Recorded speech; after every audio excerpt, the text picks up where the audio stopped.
നമ്മുടെ രക്ഷകനാഥനുമായ യേശുക്രിസ്തുവിൻ്റെ നാമത്തിൽ സ്നേഹവന്ദനം മുന്നമേ അറിയിക്കുന്നു. ഇന്ന് അല്പസമയത്തെ ചിന്തയ്ക്കായി ദൈവവചനത്തിൽ നിന്ന് തിരഞ്ഞെടുത്തിരിക്കുന്നത് യോഹന്നാൻ്റെ 1-ാം ലേഖനം 2-ാം അധ്യായത്തിൻ്റെ 6-ാമത്തെ വാക്യമാണ്. അവനിൽ വസിക്കുന്നു എന്ന് പറയുന്നവൻ അവൻ നടന്ന അതേ വഴിയിലൂടെ നടക്കേണ്ടിയിരിക്കുന്നു. ദൈവ തിരുനാമം മഹത്വപ്പെടട്ടെ. ഹല്ലേലൂയ. ഈ വചനത്തെ സമർപ്പിച്ചുകൊണ്ട് നമുക്കൊരു വാക്ക് പ്രാർത്ഥിക്കാം. നിത്യനും വാഴ്ത്തപ്പെട്ടവനുമായ ഞങ്ങൾ സ്വർഗീയ പിതാവേ, ഞങ്ങളെ സ്നേഹിച്ച് ഞങ്ങളെ ഇതുവരെ നടത്തിയ കൃപയ്ക്കായി സ്തോത്രം ചെയ്യുന്നു. പാപത്തിൻ്റെ അടിമത്തത്തിൽ ഞങ്ങളെ വീണ്ടെടുത്ത് ഞങ്ങളെ അവിടുത്തെ ഉപകരണങ്ങളാക്കി തീർത്തതിനായി സ്തോത്രം. ഇന്ന് വചനം കേൾക്കുന്ന പ്രിയപ്പെട്ട എല്ലാവരെയും വചനം ശുശ്രൂഷിക്കാനായിട്ട് തിരഞ്ഞെടുത്തിരിക്കുന്ന ബലഹീനനായ എന്നെയും അങ്ങയുടെ കരങ്ങളിലേക്ക് സമർപ്പിച്ച് പ്രാർത്ഥിക്കുന്നു. സ്നേഹപ്രകാശം ധ്യാന ടീമിനെ സമർപ്പിച്ച് പ്രാർത്ഥിക്കുന്നവരുടെ വിവിധങ്ങളായിട്ടുള്ള ശുശ്രൂഷകളെയും ഈ സമയം വരെ നടന്ന എല്ലാ ശുശ്രൂഷകളെയും സമർപ്പിക്കുന്നു. തുടർന്ന് അങ്ങോട്ടുള്ള മണിക്കൂറുകളെ അനുഗ്രഹിക്കണമേ. ഇത് കേട്ടുകൊണ്ടിരിക്കുന്ന മക്കൾക്ക് വലിയ ദൈവസ്നേഹാനുഭവവും അവരുടെ ആവശ്യങ്ങളിൽ സഹായിയുമായിരിക്കണമേ എന്ന് പ്രാർത്ഥിക്കുന്നു. ഏതൊരാവശ്യത്തോടു കൂടി ഇന്ന് ഈ മക്കൾ ഇതിൽ പങ്കെടുക്കുവാൻ ആഗ്രഹിക്കുന്നുവോ ആ ആവശ്യങ്ങളെയും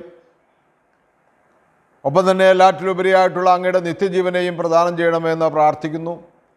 പരിശുദ്ധ അമ്മേ, ദൈവമാതാവേ, സകല വിശുദ്ധന്മാരെ, ശുദ്ധിമതികളെ ഈ കൂട്ടായ്മയ്ക്ക് വേണ്ടി ശുശ്രൂഷയ്ക്ക് വേണ്ടി പ്രാർത്ഥിക്കണമേ. പിതാവിൻ്റെയും പുത്രൻ്റെയും പരിശുദ്ധ റൂഹായുടെയും നാമത്തിൽ തന്നെ ആമേൻ.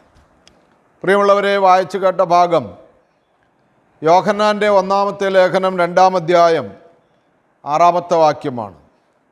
അവനിൽ വസിക്കുന്നു എന്ന് പറയുന്നവൻ അവൻ നടന്ന അതേ വഴിയിലൂടെ നടക്കേണ്ടിയിരിക്കും. ഏറെ ധ്യാനിക്കേണ്ട ഒരു വിഷയവും ഏറെ നമ്മുടെ ജീവിതത്തിലേക്ക് പകർത്തേണ്ട വിഷയവുമാണ്. കാരണം യേശു പറഞ്ഞു, ഞാൻ വഴിയും സത്യവും ജീവനുമാണ്, എന്നിലൂടെ അല്ലാതെ ആരും പിതാവിൻ്റെ സന്നിധിയിൽ എത്തുന്നില്ല. വീണ്ടും കർത്താവ് അരുളി ചെയ്തു, എൻ്റെ പിതാവിനാൽ ആകർഷിക്കപ്പെടാതെ ആരും എൻ്റെ അടുക്കൽ വരുന്നില്ല. അപ്പോൾ യേശുവിലേക്ക് ദൈവം നമ്മളെ ആകർഷിച്ചു കൊണ്ടുവന്നത് യേശുവിലൂടെ നമ്മൾക്ക് നിത്യജീവൻ തരുവാനാണെന്ന് വ്യക്തമായിട്ട് നമുക്കെല്ലാവർക്കും അറിയാം. ഈ ലോകത്ത് നമ്മൾ ജീവിക്കുമ്പോൾ നമ്മുടെ ഭൗതിക ആവശ്യങ്ങൾ നമ്മൾ കർത്താവിനോട് പറയുന്നു എന്നുള്ളതൊക്കെ ഉണ്ടെങ്കിൽ തന്നെയും ഈ ലോകത്തിൽ നമ്മളായിരിക്കുമ്പോൾ ഇതെല്ലാം വിട്ട് നമ്മൾ ഇവിടുന്ന് പോകേണ്ടവരാണെന്നുള്ള ഒരു ബോധവും അതനുസരിച്ചുള്ള പ്രവർത്തനവും നമ്മുടെ കയ്യിലുണ്ടായിരിക്കണമെന്നുള്ളതുകൊണ്ടായിരിക്കാം യോഹന്നാൻ ശ്ലീഹ അങ്ങനെ എഴുതിയത്. അവൻ നടന്ന വഴിയിലൂടെ നടക്കേണ്ടിയിരിക്കുന്നു. യേശു നടന്ന വഴിയെക്കുറിച്ച് നമുക്ക് നന്നായി അറിയാം.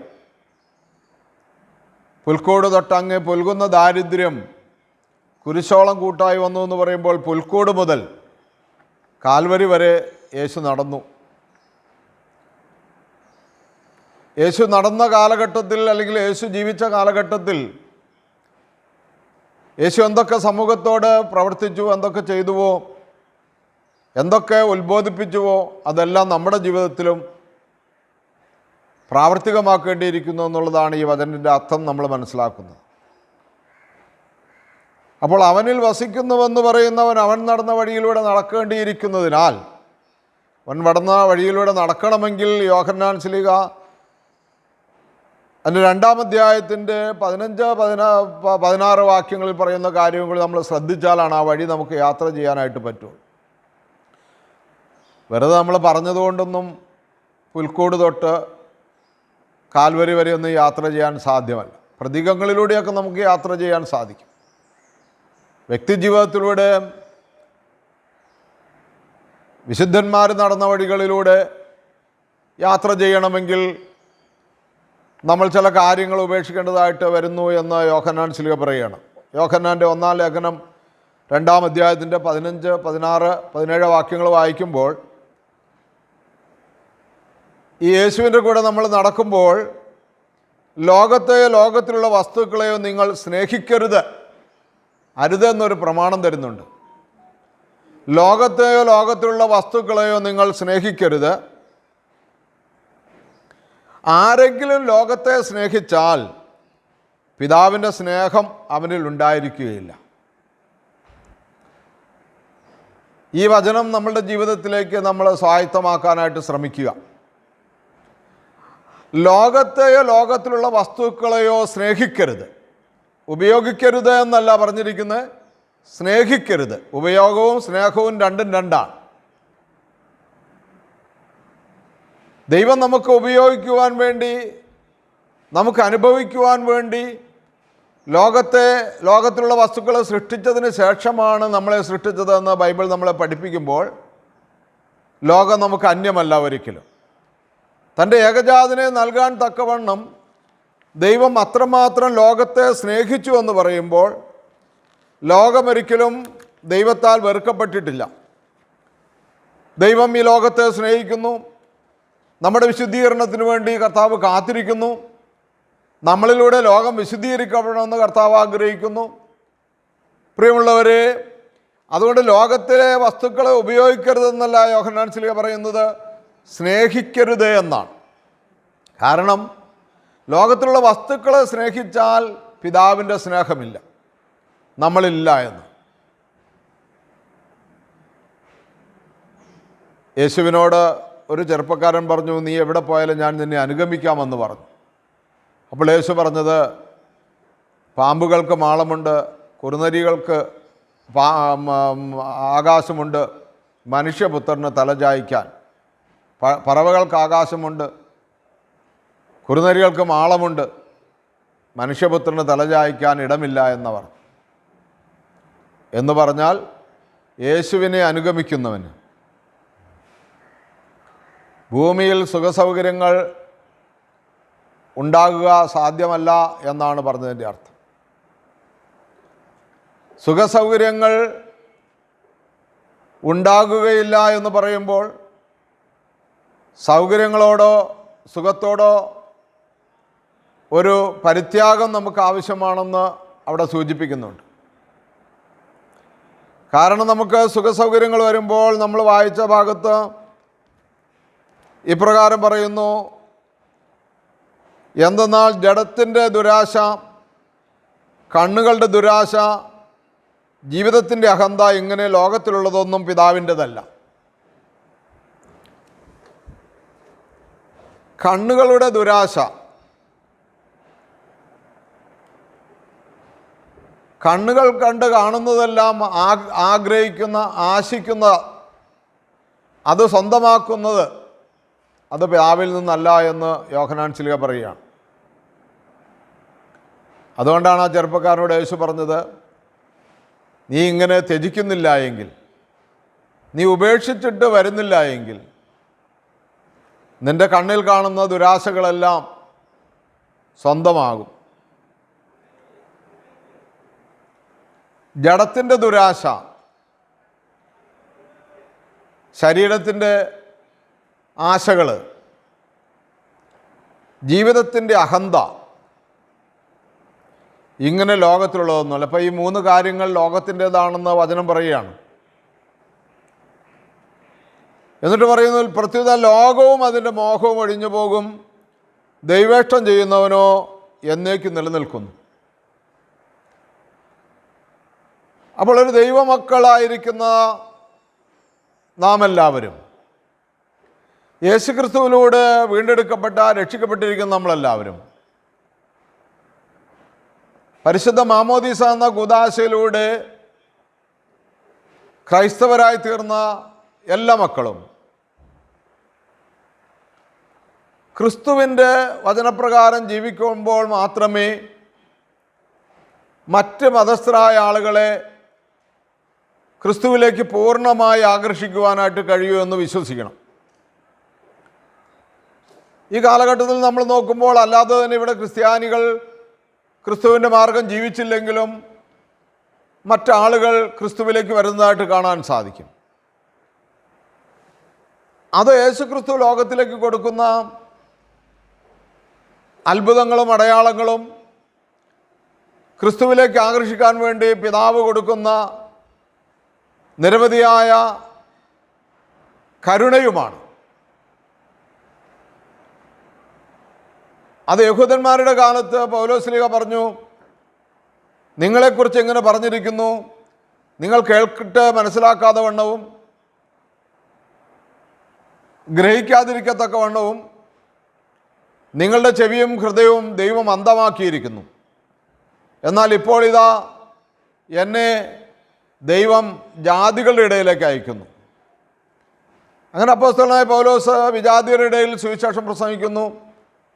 യഹൂദന്മാർക്ക് വേണ്ടവണ്ണം അത്തരം കാര്യങ്ങൾ മനസ്സിലാക്കുവാനായിട്ട് കഴിഞ്ഞില്ല എന്നുള്ളത് യാഥാർത്ഥ്യമാണ്. അതുകൊണ്ടാണ് ഞാൻ പറഞ്ഞത്, ഒരു ക്രിസ്ത്യാനി എന്നുള്ള നിലയ്ക്ക് ക്രിസ്തുവിൻ്റെ വചനം പൂർണ്ണമായി ജീവിക്കുവാൻ ആഗ്രഹിച്ചാൽ മാത്രമേ മറ്റ് മതസ്ഥരെയും യേശു ക്രിസ്തുവിലേക്ക് പൂർണ്ണമായി ആകർഷിക്കുവാൻ കഴിയുള്ളൂ. യോഹന്നാൻ്റെ സുവിശേഷം 17-ാം അധ്യായത്തിൽ നമ്മൾ വായിക്കുമ്പോൾ, പിതാവെ അങ്ങ് എന്നെ അയച്ചതുപോലെ ഞാനും ഇവരെ അയക്കുന്നു, അങ്ങ് എനിക്ക് നൽകിയ മഹത്വം ഇവർക്കും കൊടുക്കണമേ, ഇവർക്ക് മാത്രമല്ല ഇവർ ആരോടൊക്കെ അങ്ങയെക്കുറിച്ച് പറയുന്നുവോ അവർക്കെല്ലാവർക്കും ആ മഹത്വം കൊടുക്കണമേ എന്ന് പറയുമ്പോൾ, ആ മഹത്വം എന്ന് പറയുന്നത് ക്രിസ്തുവിലുള്ള പൂർണ്ണ ജീവിതമാണെന്ന് നമ്മൾ മനസ്സിലാക്കണം. പഴയ നിയമകാലത്തും പുതിയ നിയമകാലത്തൊക്കെയും ദുരാശകളിൽ പെട്ടുപോയവരുടെ ജീവിതാനുഭവങ്ങൾ വളരെ വ്യക്തമായി ബൈബിൾ നമ്മളെ പഠിപ്പിക്കുന്നുണ്ടല്ലോ. കണ്ണിൻ്റെ ദുരാശയിലും ജഡത്തിൻ്റെ ദുരാശയിലൊക്കെ അകപ്പെട്ടു പോയ ദാവീദിൻ്റെ അനുഭവങ്ങളൊക്കെ നമ്മളെ 2 ശമൂവേൽ 11-ാം അധ്യായത്തിൽ പഠിപ്പിക്കുന്നുണ്ട്. നാബോത്തിൻ്റെ മുന്തിരിത്തോട്ടം ആഗ്രഹിച്ച നാബോത്തിനെ കൊന്നുകളഞ്ഞ ആഹാബിനെക്കുറിച്ചും അവൻ്റെ ഭാര്യ ജസബേലിനെ കുറിച്ചും രാജാക്കന്മാരുടെ 1-ാം പുസ്തകം 21-ാം അധ്യായത്തിൽ നമ്മളെ പഠിപ്പിക്കുന്നുണ്ട്. അങ്ങനെ ഓരോ കാര്യങ്ങളും നമ്മൾ ചിന്തിച്ചു നോക്കുമ്പോൾ ഈ കണ്ണിൻ്റെ ദുരാശയും ജഡത്തിൻ്റെ ദുരാശയും ജീവിതത്തിൻ്റെ അഹന്തയും നമ്മുടെ ഉള്ളിലും കയറി വന്നിട്ട് നമ്മൾ ഭക്തരെന്ന് പറയുന്നുണ്ടെങ്കിലും നമ്മൾ വചനം കേൾക്കുന്നവരാണെന്നും വചനം പറയുന്നവരാണെന്നും വചനം അനുസരിക്കുന്നവരാണെന്നൊക്കെ നമ്മൾ ഭാവിച്ചുകൊണ്ട് നമ്മുടെ ജീവിതത്തിലും ഇത്തരം ദുരാശകൾ പിടിപെടുന്നു എന്നുള്ളൊരു യാഥാർത്ഥ്യം മനസ്സിലാക്കണം. ഈ ദുരാശകളൊക്കെ നമ്മളിലേക്ക് തരുന്നത് സാത്താനാണെന്നുള്ള തിരിച്ചറിവ് നമുക്ക് വേണം. യേശുക്രിസ്തുവിനെ പരീക്ഷിച്ച സാത്താൻ ഈ ദുരാശകളാണ് വെച്ചു കൊടുത്തത്. ജഡത്തിൻ്റെ ആഗ്രഹത്തിന് വേണ്ടുന്ന, ജഡത്തിൻ്റെ ആവശ്യത്തിന് വേണ്ടുന്ന അപ്പം, മനുഷ്യന് ഭൂമിയിൽ ജീവിക്കാൻ വേണ്ട സ്ഥല സൗകര്യങ്ങൾ, മനുഷ്യന് ജീവിക്കാൻ വേണ്ട അധികാരവും അതിൻ്റെ അഹംഭാവമൊക്കെ യേശുവിന് അവൻ വെച്ച് നീട്ടി. യേശുക്രിസ്തു അതെല്ലാം വളരെ വിനയത്തോടെ ദൈവിക ബോധത്തോടു കൂടി നിരസിച്ചു എന്നുള്ളതാണ്. സാത്താനോട് മത്സരിക്കാനോ സാത്താൻ പറയുന്നത് അനുസരിക്കാനോ ഒന്നും പോയില്ല. ഇതെല്ലാം ദൈവത്തിൽ നിന്നല്ല എന്നവൻ പറയുകയുണ്ടായി. ദൈവത്തിൽ നിന്നാണ് എന്ന് നാം വിശ്വസിച്ചിരിക്കുമ്പോൾ തന്നെയും അത് സത്യമായിരിക്കുമ്പോൾ തന്നെയും, എന്ന് പറഞ്ഞാൽ ലോകം ദൈവം സൃഷ്ടിച്ചതാണെന്നും ലോകത്തിലുള്ള സകല വസ്തുക്കളും മനുഷ്യൻ്റെ ഉപകാരത്തിനും ഉപയോഗത്തിനുമായി ദൈവം ക്രമീകരിച്ചതാണെന്നും വിശ്വസിക്കുകയും നമ്മൾ ചെയ്യുമ്പോൾ തന്നെ അതിൻ്റെ അധികാരം സാത്താൻ പിടിച്ചെടുത്തു എന്നുള്ള യാഥാർത്ഥ്യവും നമ്മൾ മനസ്സിലാക്കണം. അതുകൊണ്ട് യേശു ലോകത്തെ വിട്ടു, യേശു ശരീരത്തിൻ്റെ ഇഷ്ടങ്ങളെ വിട്ടു. അതുകൊണ്ട് യേശു നമ്മളോട് പറഞ്ഞു, ഞാൻ ലോകത്തെ ജയിച്ചിരിക്കുന്നു, നിങ്ങളും ലോകത്തെ കീഴടക്കണം. ഹല്ലേലൂയ. എന്നെ കേൾക്കുന്ന ദൈവമക്കളെ, നമ്മുടെ ജീവിതത്തിൽ അങ്ങനെ ലോകത്തെ കീഴടക്കുവാനായിട്ട് കഴിയണമെങ്കിൽ നാം യാക്കോബ് ശ്ലീഹ എഴുതിയിരിക്കുന്ന ലേഖനത്തിൻ്റെ 2-ാമത്തെ അധ്യായം 5-ാമത്തെ വാക്യം വായിക്കണം. നമുക്ക് യേശുവിൻ്റെ കൂടെ ജീവിക്കണമെന്നുണ്ടെങ്കിൽ അപ്പോസ്തലന്മാർ വന്ന വഴി പൗലോസ് അപ്പോസ്തലൻ പറയുന്നു, ഞാൻ എൻ്റെ സകല സൗഭാഗ്യങ്ങളും ഉച്ഛിഷ്ടം പോലെ കരുതിയെന്ന്. ക്രിസ്തുവിനെക്കുറിച്ചുള്ള ജ്ഞാനം കൂടുതൽ വിലയുള്ളതാകയാൽ എനിക്ക് ലാഭമായിരുന്നതെല്ലാം ഛേദമായി എണ്ണിയെന്നാണ് പറയുന്നത്. അങ്ങനെ ഒരു ഛേദം, ഒരു നഷ്ടപ്പെടുത്തണമെങ്കിൽ നിത്യജീവനെക്കുറിച്ചുള്ള അറിവ് നമുക്ക് പൂർണ്ണമായിട്ടുണ്ടായിരിക്കണം. യാക്കോസ്ലീഹ പറയുന്നത് 2-ാം അധ്യായത്തിൻ്റെ 5-ാമത്തെ വാക്യം, എൻ്റെ പ്രിയ സഹോദരരെ ശ്രവിക്കുവിൻ, തന്നെ സ്നേഹിക്കുന്നവർക്ക് വാഗ്ദാനം ചെയ്ത രാജ്യത്തിലെ അവകാശികളും വിശ്വാസത്തിൽ സമ്പന്നരുമായി ദൈവം തിരഞ്ഞെടുത്തത് ലോകത്തിലെ പാവപ്പെട്ടവരെയല്ലയോ. ഈ വചനം നമ്മൾ പലപ്പോഴും മറന്നു ജീവിക്കുന്നവരാണ്. നമ്മൾ ഭൂമിയിലും നിത്യതയിലും സൗഭാഗ്യശാലികളെന്നാണ് നമ്മൾ വിശ്വസിക്കുന്നത്. ക്രിസ്തുവിൽ വിശ്വസിക്കുമ്പോൾ നമുക്ക് ഭൂമിയിൽ ഒരു കുറവുണ്ടാകുകയില്ല. നമ്മൾ ധനികരായും ആരോഗ്യപരമായും സാമ്പത്തികമായും ബുദ്ധിപരമായും ധനികരാകുമെന്നാണ് നമ്മളുടെ വിശ്വാസവും നമ്മളുടെ ആഗ്രഹങ്ങളും. നമ്മൾ ദൈവസന്നിധിയിൽ വെക്കുന്ന സമർപ്പണ പ്രാർത്ഥനകളെല്ലാം അതാണ്.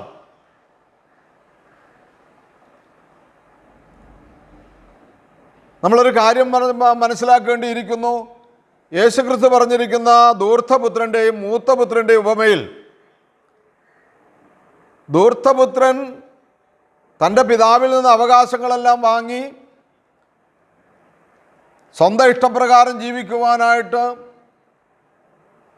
എല്ലാം മ്ലേച്ഛതകളിൽ മുഴുകി എല്ലാം നഷ്ടപ്പെട്ട് തിരികെ അപ്പൻ്റെ അടുത്തേക്ക് ചെല്ലുമെന്നും ഒരു ദാസനെ പോലെ കരുതണമെന്നും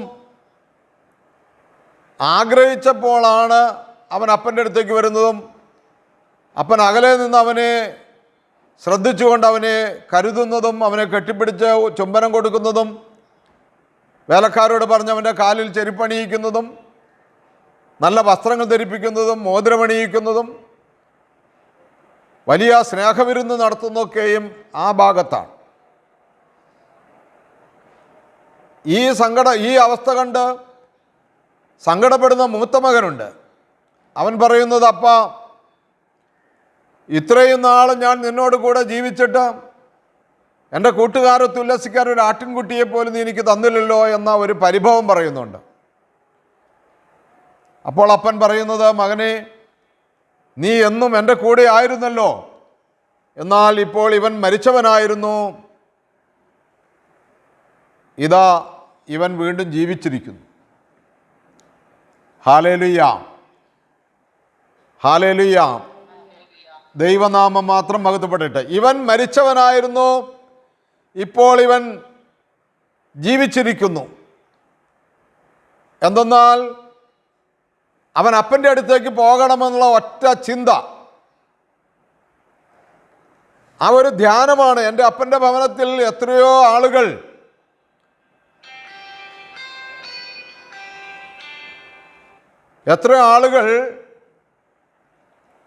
ഭക്ഷണം കഴിച്ച്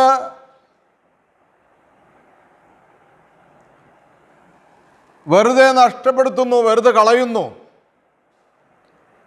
എനിക്ക് തിരികെ ചെല്ലണമെന്നുള്ള ആ ഒരു ധ്യാനം. അപ്പോൾ അപ്പനവനെ സ്നേഹിച്ചുവെങ്കിലും അപ്പനവനെ വിരുന്ന് സൽക്കാരം നടത്തി അംഗീകരിക്കുന്നുണ്ടെങ്കിലും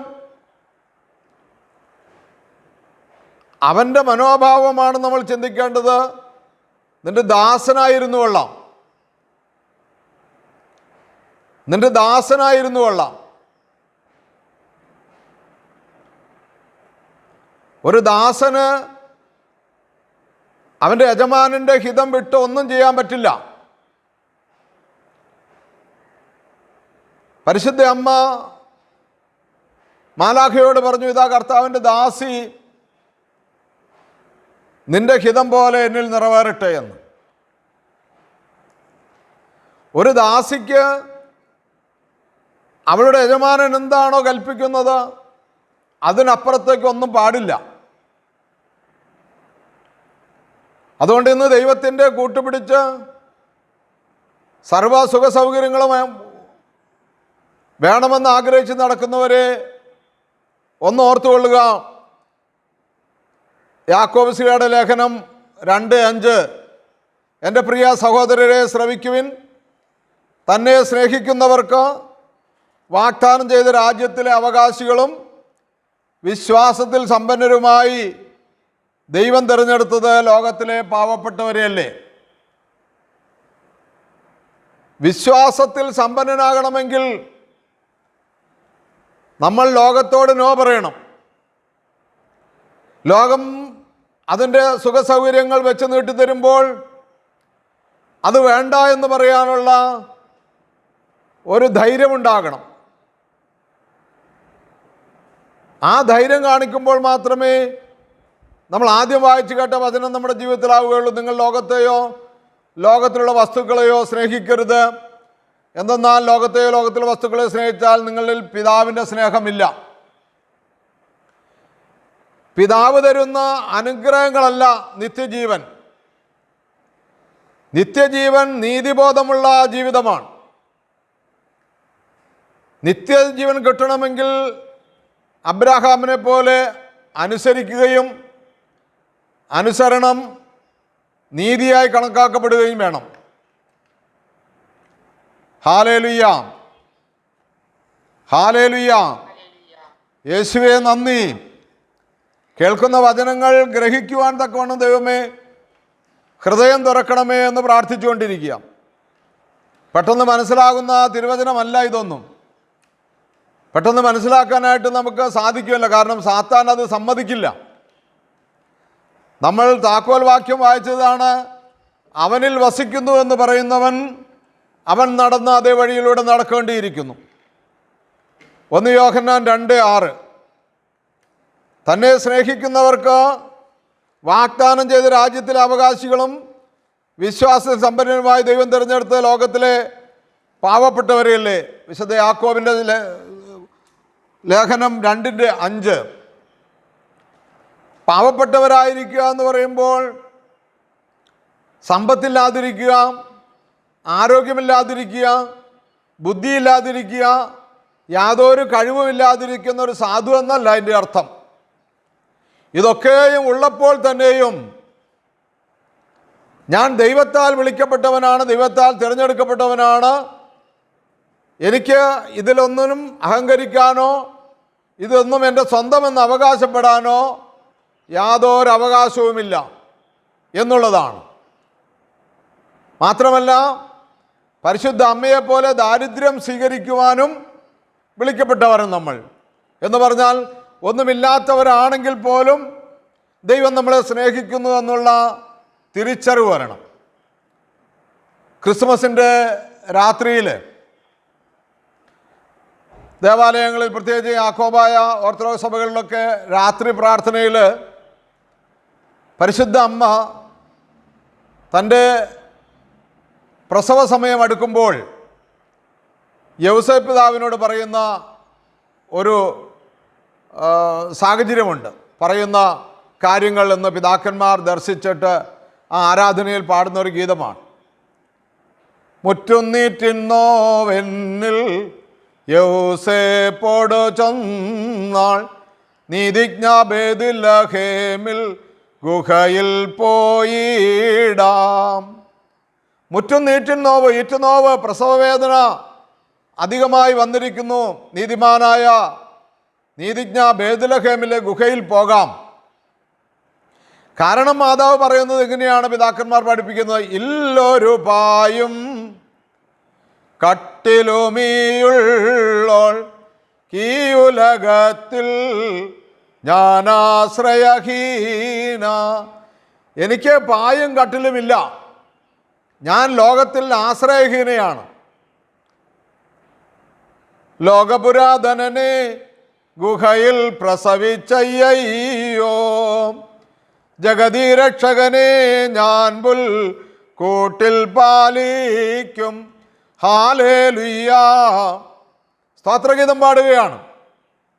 പായും കട്ടിലും എനിക്കില്ല, ഞാൻ ലോകത്തിൻ്റെ ആശ്രയം പറ്റണ്ട എന്ന് ദൈവം പറഞ്ഞിരിക്കുന്നു.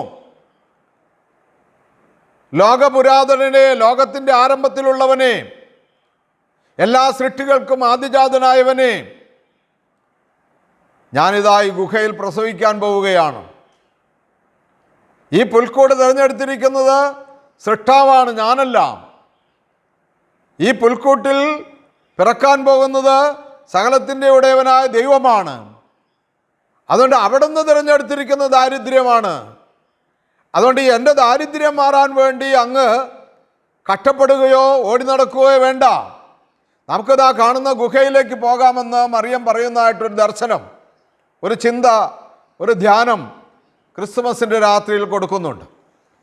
പ്രിയപ്പെട്ടവരെ, നമ്മൾ ആ ദർശനം, ആ ധ്യാനം നിസ്സാരമായി കാണേണ്ട.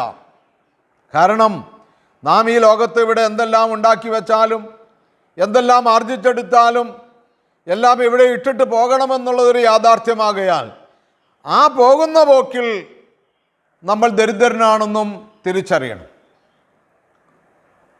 സീറോ മലബാർ സഭയുടെ മരണാനന്തര ശുശ്രൂഷയിൽ ഇങ്ങനെ പാടുന്നുണ്ട്: വിടവാങ്ങുന്നേൻ നശ്വരമുലകിൽ വിടുതി എനിക്കായി നൽകിയ വസതി, പരിശുദ്ധന്മാർ പരമാനന്ദം നുകരുമിടത്തിൽ പോകുന്നു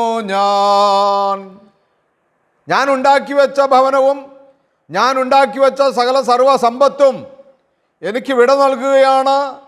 എന്നാൽ ഞാൻ പോകുന്നത് ഇതിനേക്കാൾ മനോഹരമായ പരിശുദ്ധന്മാർ പരമാനന്ദം നുകരുമിടത്തിലാണ് ഞാൻ പോകുന്നത്. പ്രിയമുള്ളവരെ, ശ്രദ്ധിക്കുക. എനിക്കോ നിങ്ങൾക്കോ പരിശുദ്ധന്മാർ പരമാനന്ദം നുകരുമിടത്ത് പോകണമെങ്കിൽ, അവിടെ നാം എത്തിച്ചേരണമെങ്കിൽ പരിശുദ്ധന്മാർ ജീവിച്ചതുപോലെ ജീവിക്കാനുള്ള ഉത്തരവാദിത്വമുണ്ട്. പൗലോസ് അപ്പോസ്തലൻ എബ്രായ ലേഖനത്തിൽ പറയുന്നു, സാക്ഷികളുടെ വലിയൊരു സമൂഹം നമ്മളെ ചുറ്റി നിൽക്കുന്നതിനാൽ നമ്മെ മുറുകെ പിടിക്കുന്ന സകല പാപവും ഭാരവും വിട്ട് നമുക്കായി ഒരുക്കിയിരിക്കുന്ന ലക്ഷ്യത്തിലേക്ക് പ്രയാണം ചെയ്യാമെന്ന് പറയുന്നുണ്ട്. ഈ സാക്ഷികളുടെ വലിയൊരു സമൂഹമുള്ളതിനാൽ നമുക്കൊരുക്കി വച്ചിരിക്കുന്ന ആ ലക്ഷ്യം പ്രാപിക്കാൻ ഇവരെ നമ്മളുടെ സാക്ഷികളായി നമ്മൾ മുന്നിൽ നിർത്തണമെന്ന്. അതുകൊണ്ടാണ് നമ്മൾ ഇവരുടെ മധ്യസ്ഥ അപേക്ഷിക്കുന്നത്. അല്ലെങ്കിൽ മധ്യസ്ഥത്തിന് എന്ത് കാര്യം? ഭൗതിക നന്മകളാണ് ഉദ്ദേശിക്കുന്നതെങ്കിൽ ഭൗതിക നന്മകൾ ഇട്ടിട്ട് പോകേണ്ടതല്ലേ? എല്ലാ നന്മകളും ആഗ്രഹിച്ചതെല്ലാം കിട്ടി തീർന്നിട്ടാണോ ഓരോരുത്തരും പോകുന്നത്? ഒരിക്കലും അല്ല. പ്രിയപ്പെട്ടവരെ, അതുകൊണ്ട് ഈ കാലഘട്ടത്തിൽ നമ്മളുടെ ക്രൈസ്തവ ജീവിതം എന്ന് പറയുന്നത് ആദിമ നൂറ്റാണ്ടിൽ അപ്പോസ്തലന്മാരുടെ ജീവിതത്തിലേക്ക് നമ്മൾ ഒന്ന് കണ്ണോടിച്ച് നമ്മളാൽ സാധിക്കുന്ന രീതിയിൽ ഒന്ന് കടന്നു പോകേണ്ടിയിരിക്കുന്നു. എങ്ങനെ പോകണമെന്നുള്ളതാണെന്ന് ചോദിച്ചാൽ അപ്പോസ്തല പ്രവൃത്തി 4-ാം അധ്യായത്തിൻ്റെ 34-35 വചനങ്ങൾ പറയുന്നു, അവർ പരിശുദ്ധാത്മാവിനാൽ നിറഞ്ഞപ്പോൾ അവരുടെ ഇടയിൽ ദാരിദ്ര്യം അനുഭവിക്കുന്നവർ ആരും ഉണ്ടായിരുന്നില്ല. കാരണം അവർ ലോകത്തെയോ ലോകവസ്തുക്കളെയോ സ്നേഹിച്ചില്ല. പറമ്പും വീടും സ്വന്തമായി ഉണ്ടായിരുന്നവരെല്ലാം അവ അത്രയും വിറ്റുകിട്ടിയ തുക അപ്പോസ്തലന്മാരുടെ കാൽക്കലർപ്പിച്ചു. അത് ഓരോരുത്തർക്കും ആവശ്യമനുസരിച്ച് വിതരണം ചെയ്യപ്പെട്ടു. പ്രിയമുള്ളവരെ, ഓർക്കുക, ഞാൻ ഒരു മനുഷ്യൻ്റെ സാക്ഷ്യം ഇങ്ങനെ കേട്ടിട്ടുണ്ട്. അദ്ദേഹത്തെക്കുറിച്ച് എൻ്റെ ആത്മീയ ഗുരുവായ ആകാശപ്പുറകളുടെ സ്ഥാപനം കൂട്ടുകാരനുമായ ജോർജ് കുറ്റിക്കലച്ചൻ പറഞ്ഞതാണ്. കരിസ്മാറ്റിക്കിൻ്റെ വലിയൊരു സമ്മേളനം നടക്കുന്ന സ്ഥലത്ത് ബഹുമാനപ്പെട്ട കുറ്റിക്കലച്ചനും പങ്കെടുക്കുന്നുണ്ടായിരുന്നു. ആ സ്ഥലത്ത് ജയിലിൽ അനേക വർഷങ്ങൾ ജയിലിൽ കിടന്ന് കൊലപാതകവും ഗുണ്ടാപ്രവർത്തനങ്ങളൊക്കെ നടത്തി അനേക വർഷം ജയിലിൽ കിടന്ന ഒരു മനുഷ്യൻ ജയിലിൽ വെച്ചും മാനസാന്തരാനുഭവം ഉണ്ടായി.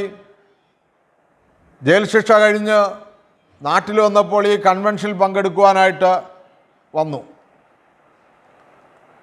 കൺവെൻഷനിൽ പങ്കെടുക്കാനായിട്ട് വന്ന മനുഷ്യൻ വൈകുന്നേരത്തെ ഫസ്റ്റ് ദിവസത്തെ യോഗം തീർന്ന് എല്ലാവർക്കും അവരവർക്ക് താമസിക്കുവാനായിട്ട് ഒരുക്കിയിരിക്കുന്ന ഇടങ്ങളിലേക്ക് പോയപ്പോൾ ബഹുമാനപ്പെട്ട കുറ്റിക്കലച്ചൻ പറയുന്നു, ഈ മനുഷ്യൻ മാത്രം ആ ഗ്രൗണ്ടിൽ ഒറ്റയ്ക്ക് നിൽക്കുന്നു.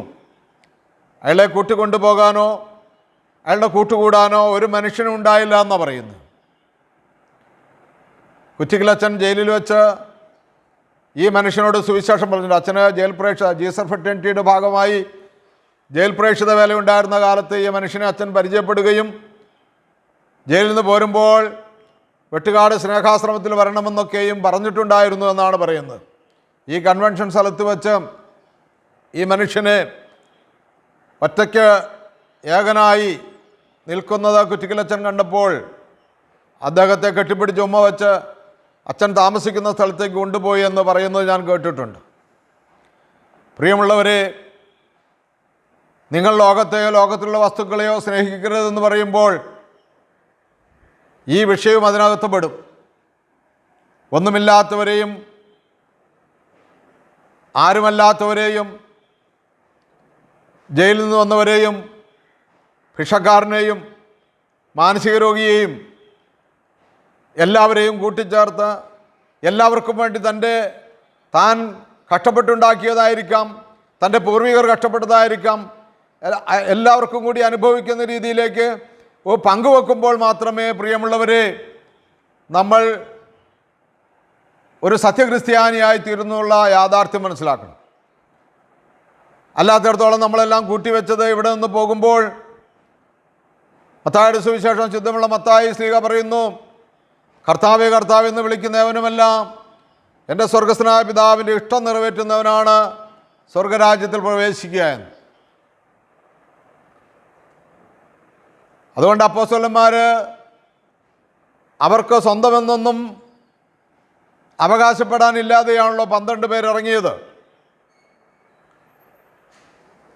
അവരുടെ കയ്യിൽ കൂട്ടുവാൻ എന്തെങ്കിലും ഉണ്ടോ എന്ന് യേശു ചോദിച്ചപ്പോൾ, 3-ാം പ്രാവശ്യം പ്രത്യക്ഷപ്പെട്ടപ്പോൾ, കുഞ്ഞുങ്ങളെ നിങ്ങളുടെ കയ്യിൽ എന്തെങ്കിലും ഉണ്ടോ എന്ന് ചോദിക്കുമ്പോൾ ഒന്നുമില്ല എന്ന് പറയുകയും, എന്നാൽ നിങ്ങൾ ആ വഞ്ചിയുടെ വള്ളത്തിൻ്റെ വലതുവശത്ത് വലയിടാൻ പറയുമ്പോൾ വലയിറക്കുകയും അതനുസരിച്ച് 153 വലിയ മത്സ്യങ്ങൾ കിട്ടിയെന്ന് പറയുമ്പോൾ പ്രിയമുള്ളവരെ, അവരുടെ ദാരിദ്ര്യവും ആ ദാരിദ്ര്യത്തിലൂന്നിയുള്ള സാക്ഷ്യവും വലിയ വലിയ രാജാക്കന്മാരെ വരെയും മാനസാന്തരത്തിലേക്ക് നയിച്ചു എന്നുള്ള യാഥാർത്ഥ്യം മനസ്സിലാക്കണം.